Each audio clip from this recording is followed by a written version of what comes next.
So that was the personal part. How about the social part? I told you that when I came to the US, I couldn't speak, but I also couldn't understand what other people are speaking because they were using so much slang and buzzwords. So I'm just going to give you like this example, like this sample conversation, which is based on real things that I heard or got in email. So it goes like this. What's up, partner in crime? I'm not too shabby. I want to see that movie for shizzle. I hear it's ill. I'll hit you again, but try to holler back, yo. Word? It's English. Any brave volunteer that wants to help me translate that? What's up, partner in crime? Yeah, it's like, how are you, my friend, right? What's I'm not too shabby? I'm not too bad, right? I want to see that movie for shizzle. For sure, yeah, I want to see that movie for sure. I hear it's ill. Great. I'll hit you again. Call you again. But try to holler back, yo. Call me back. And what's the meaning of word? Okay. Well done.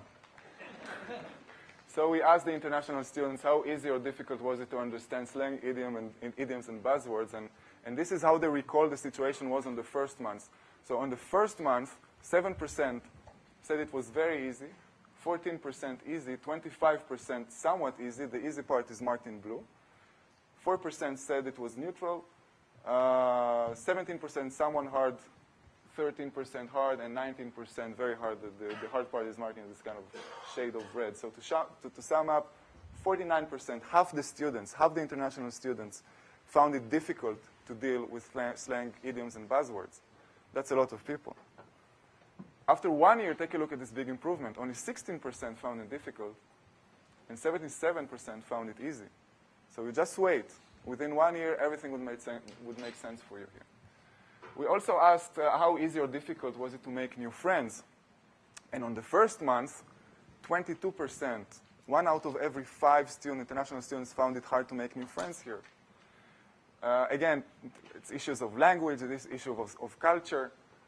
However, on the last month, after 1 year, take a look at that. Only 5% found it difficult. 87% found it easy. That's a huge, huge, huge improvement.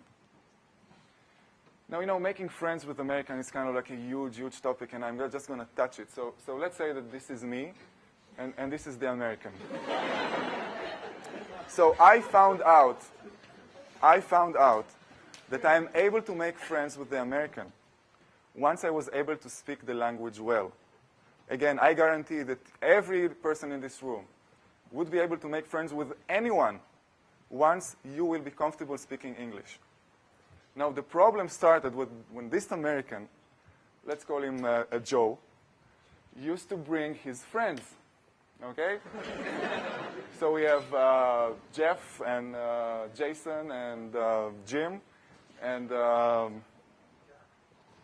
Jessica, right? Let's be politically correct. Politically correct. So when I was like hanging out with a group of Americans, the following thing usually used to happen. They would always talk about baseball or football or lots of other things that like fraternities, sororities, you name it, that I had no idea about. And it made me feel left out. So domestic students, beware. But sometimes the opposite thing would happen, you know? The international students would come hang in a big group. And the domestic students won't know. And look what happened here, you know? We have like these two groups of people, domestic and international. And we're one community. So the international students, this is the US, you speak English here. So, you know, leaving that aside for a second, I also found out in the beginning that I was totally surprised by the fact that Americans play these really, really weird games. It kind of made me wonder in the beginning, how come this country rules the world?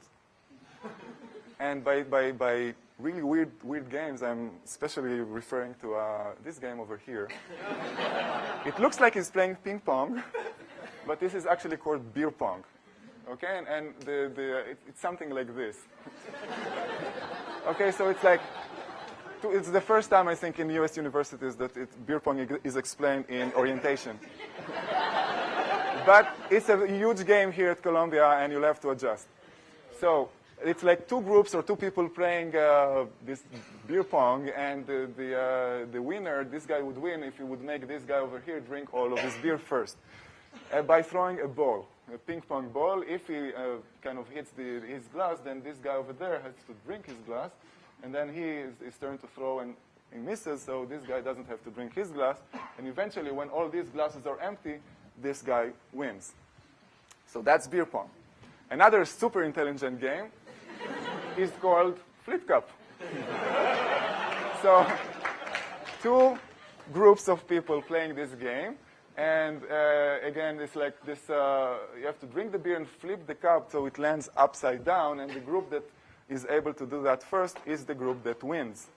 Okay, but the most intelligent game, by no comparison, is called Keg Stand.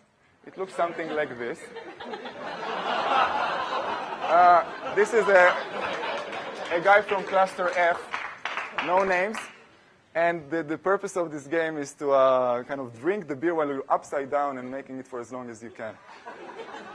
Right? I mean, I'm being cynical, of course, but that's part of my Israeli culture. We'd like to be cynical about everything. These are really actually fun games, and I think you're going to enjoy. I think you're going to enjoy playing them. Besides this one.